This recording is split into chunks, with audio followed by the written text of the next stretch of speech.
Hello and welcome back to another Cast a Game on the Age of Bison YouTube channel. This is your host, Sersharkdad, and I'm joined here by Platypus Slayer. We have another 2v2 coverage in our 2v2 tournament on the Age of Sunbros Discord, and this is our quarterfinals. So, on the right side of the map, Jaharns and Komendi representing Team Scala, and then on the left side of the map we got Darrow and Frank the Tank representing Nilla Ninjas. So we got an exciting game up for you guys, and this is actually the third game in the series, just so you know, and so in which Jaharns and Komendi have already won 2. Other way around. Oh, sorry, my apologies. So Darrow and Frank the Tank have won 2, and then we have Jaharns and Komendi. They're going to be fighting to keep their place in this series and to try to come back into it and having to win another 2. So we are currently on Punjab.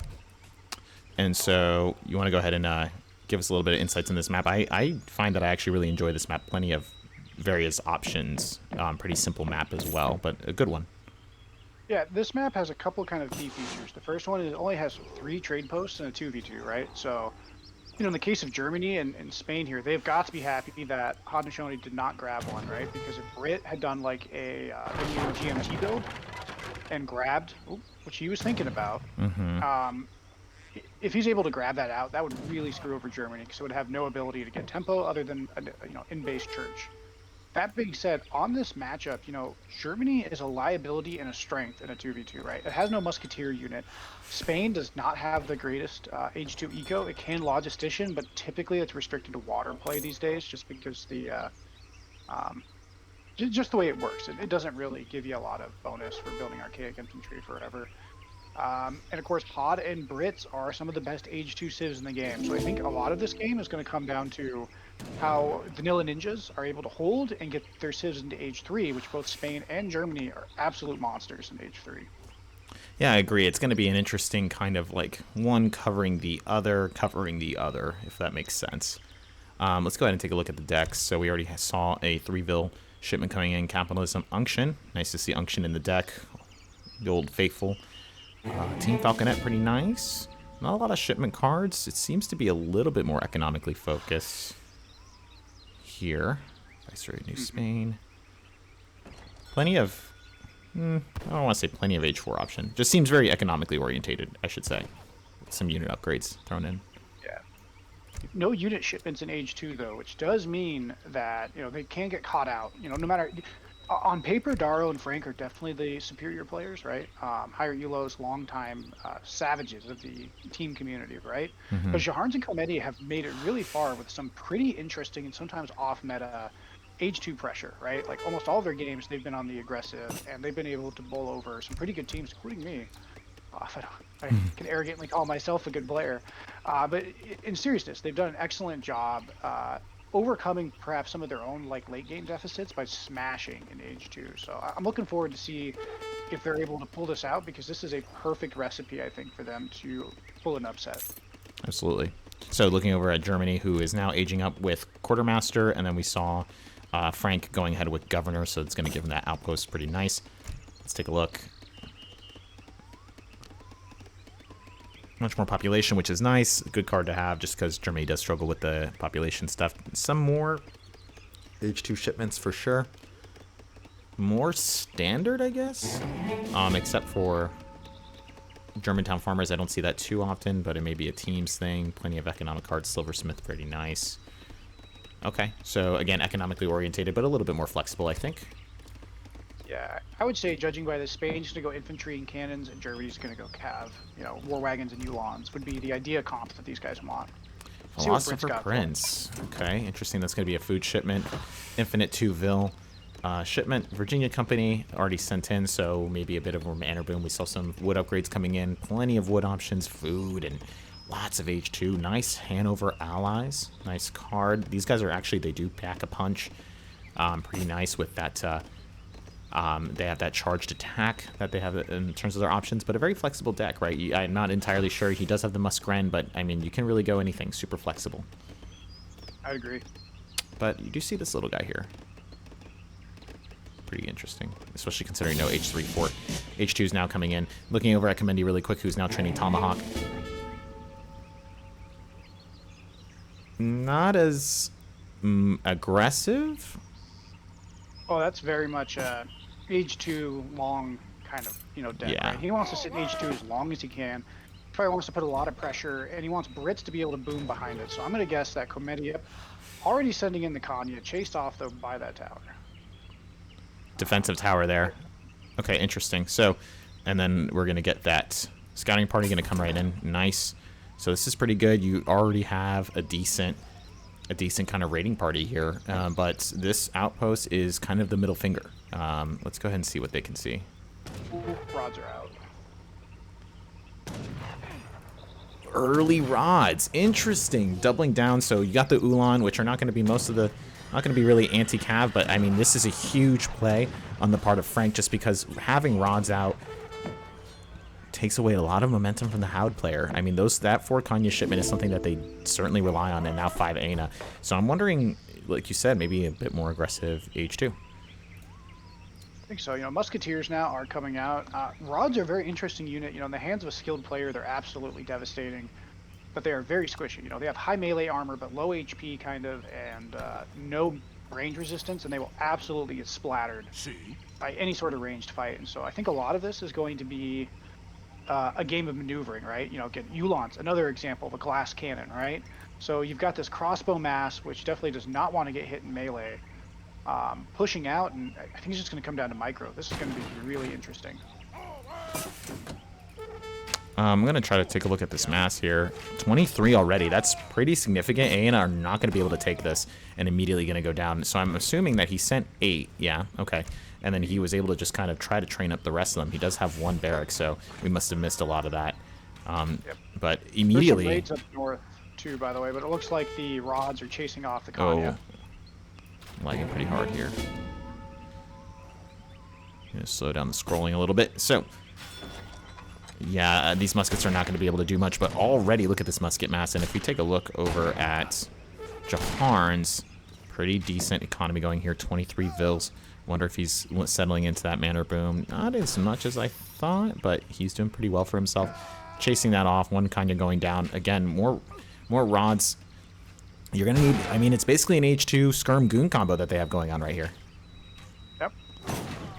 Now, exactly what these muskets are going to be able to do into this, I mean, the rods are kind of boxed off. I don't know exactly what they're going to be doing here into this fight as more Aina are added to the mass. Exactly. There's no cavalry. The rods can beat skirms up close, but not really Aina. Aina are probably some of the best hand attack light infantry in the game. And what you're seeing here is, kind of the classic Achilles heels of crossbow civs, right? The crossbow has a really good power spike early because it's so cheap, but it'll lose to Musk in a slug out.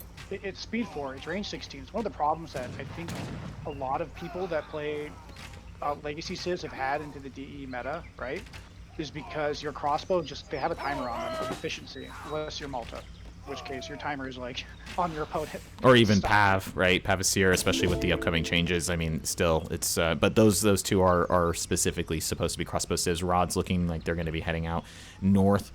Brit player going to go ahead and double down on Team Musketeer and Grenadier hit points. So I think that does impact your. Is Tomahawk tagged? Yes, Tomahawk is a musket infantry. Okay, interesting. Okay, cool. Yes. And it looks like they're going to try to stop this rod raid. Again, that's one of the most scary things about Spain. You don't see it very often, but I mean, this is a raiding force, and if you think about it, the only thing that can catch rods are cav, which rods beat. You can beat them with goons if you've got really intense micro, but yeah, those Brit Vills are about to have a rough time. Absolutely. Look at that. Immediately taking them off of that food income. Ooh, nice swings here. Looks like a few of them are definitely going to go down. Great raid here. 1, 2. This is a great way to get pressure off, and now having switched to Musketeers, even more crossbow mass coming in on the part of Darrow. So, very good game. And Musketeers immediately getting into the foray, getting that melee out, and chasing off some of these rods, taking some casualties, but probably worth it, I would imagine, just because you get to relieve some of that pressure. Ooh, little cheeky 2 musks here. That's a nice play to kind of snare. So in case you guys are not aware, you want to send some of your units off to the side and get them off over to the column because the units are going to be traveling, and then you can snare them off on the side and let your main mass catch up.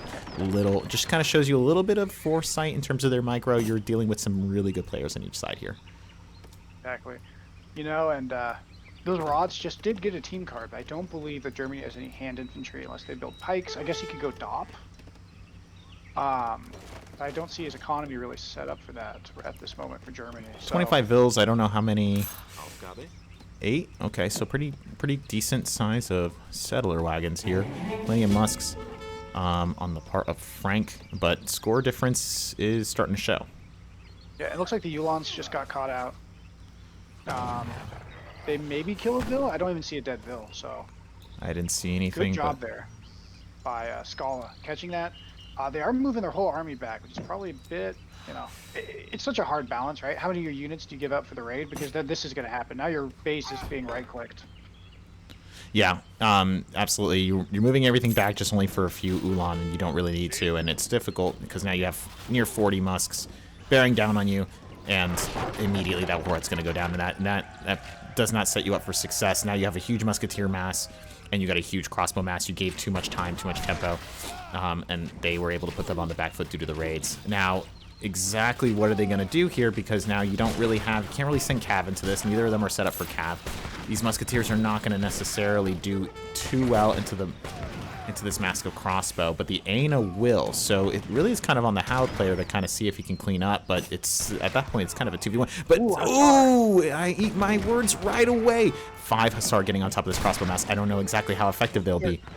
They're backing up though. They're backing up. That does buy them some time. They're going to need a lot of that, but there's that huge rod swarm somewhere here. And Jaharn's score looks it looks rough. How many vills is Brits on right now? 23 only. Man, that is tough. Which is less than Howd at already 11 or 12 minutes. Sorry, 32. I think he's been raided to death, and I think at this point, if you're Scala, like, things aren't going well, but here is the strength. Both your civs will be better in Age 2. They scale better, their units, their eco, everything will stay better. You just have to figure out a way to not die, which sounds so easy and simple to say it, but good God, is that hard to imagine. I don't know if that fallback was really necessary. The Aina can definitely take that. Hussar trying to get in here. A lot of micro plays. Good switch here, as Komendi was going to the right here to kind of intercept these muskets. Rods, though, still kind of in play. They still have... At this point, you're dealing with the 3-unit composition, and Brits are kind of taken out of the game. And I think so. You know, these Aena, if your Rods is coming in, like, because you're moving them around a lot, which you kind of have to, but this is the downside of the Aena, right? Their animation is so horrible. Oh, God, more vills. Oh, just probably 4 there. Oh, the War Chief. The War Chief. Oh, no. Oh, yeah, and you lose that bonus, and that's exactly what you need when to stand and fight. You need that little attack bonus. You need any advantage you can get. Huge casualties coming in here, though. Good Aina mass. And, I mean, they can kind of step forward and get more of that rate of fire. He needs to move them up a little bit more. But they're just going to get kited out, and he's just going to lose out, because looking over at Jaharn's, I wonder if he has anything... He does have a barracks here in the back. I don't know what his plan is. He's only down to 17 vills, and I'm not seeing any sort of vill training going on. No, I think they're demoralized. Spain aged up, by the way, so now Falks are on the way. And those Aena, they're doing a great job. Like, I think Khomeini's doing the best he can in the circumstance, and Jaharn just trying to get back into this. But this is Frank the Tank and Daro. Their civs survived their weak spot, which is Age 2. They're only going to get stronger from this point. I think Germany's aging, I'd imagine, behind this. And he is going Exile Prince, so that's going to come in any second now. And he's getting as good as value with those Aena as he can. He's doing a really good job. And Brit, I think, is trying to get a cav mass, but I don't think it's going to matter here shortly because, put simply, once the cannons are in, I think this game is over. Yeah, they have nothing to counter the cannon. Casualties will be too high. And both of them are still lagging in terms of... I mean, he can't keep producing Aena at this rate. It's going to be difficult. Just, people say, oh, well, it's easy because they're only costing food, but that's still 100 food. So you're making a settler plus Aena. It's a lot. It's definitely a lot. You burn through your... And there it is. And there's the Falks. Again, these are great archers. I think the Aena's done excellent there. I think they've held as long as they could, but you've got Vet Musk. And you're getting raided constantly by Ulans, yeah. That's just allowing Germany to play into its strengths. And I mean, this is just huge loss. I mean, that's 2, going to be 3. Taking a look at the main fight. I mean, the Aena are going to try to step up and do what they can here, but if Musketeers can take some heavy casualties, that's fine. But I don't know if there's any Huss coming in behind this. No, just more Musk. Yeah. And there's the GG being called on Comendi's part, and he went ahead and resigned. And that's the game. That is what it is. Wow, that was a smash. First off, I want to give a lot of kudos to Jahards. You guys went really far. You guys definitely punched way above your belt throughout this tournament. I think you guys should be proud with your performance. These guys are easily top 100 team players, if not even higher than that. I would say top 50 when they're, on top of it. And you guys got into the same caliber as they did, roughly not too far seat. So I give you guys a lot of credit here, but I think a lot of this just came down to Daro and Frank playing their civs perfectly to their strength, right? They were able to mass out early. They were able to nip the rush in the bud. I think Jaharns' Brits kind of weren't able to boom, and hindsight's always 2020, but being able to boom and sustain pressure as Brits is really the art of a Brit player. People give the Civ a hard time as being easy, and at some elos it can be as you're learning the game. But when you start going up the ranks, the Civ actually becomes fairly complicated to pull off because there's so much balance that you have and trade-offs you're trying to mathematically do. Ultimately, they weren't able to defend the forward base. The raids cut them down to size, and I think the early pop of Haudenosaunee wasn't able to get work done. So like they just weren't able to damage these civs. And then once the feet were set of Brits and Spain, they just kept going. And the game was going to get tougher and tougher for Brits and Haudenosaunee as the game drug on. Yeah, it's interesting. You can kind of see how, like, I'm able to switch units but not lose tempo, right? So Frank was able to say, okay, well, I have rods now. And it's weird. You're like, well, he opened with rods. And that totally cuts the Haud raid right underneath. And then you see Germany going ahead and leading into the crossbow. And it's like, oh, okay. And then, but even behind that, they're still willing to switch to Musketeer, perhaps, or mass a few more Ulan, or age up behind it, and it's a lot of tempo. So you're right, like that early push where those, I think I would say Howard and Britain are probably best 2 and 4, right? So H2, they're doing the push. Outposts that being there just kind of really takes some of the wind out of your sails, and then plus you get the rod open, and then you go from there. So like you said, they played into the strengths. They wanted to force them to delay and then get to their H3, and then there it is, and then they wrapped it up.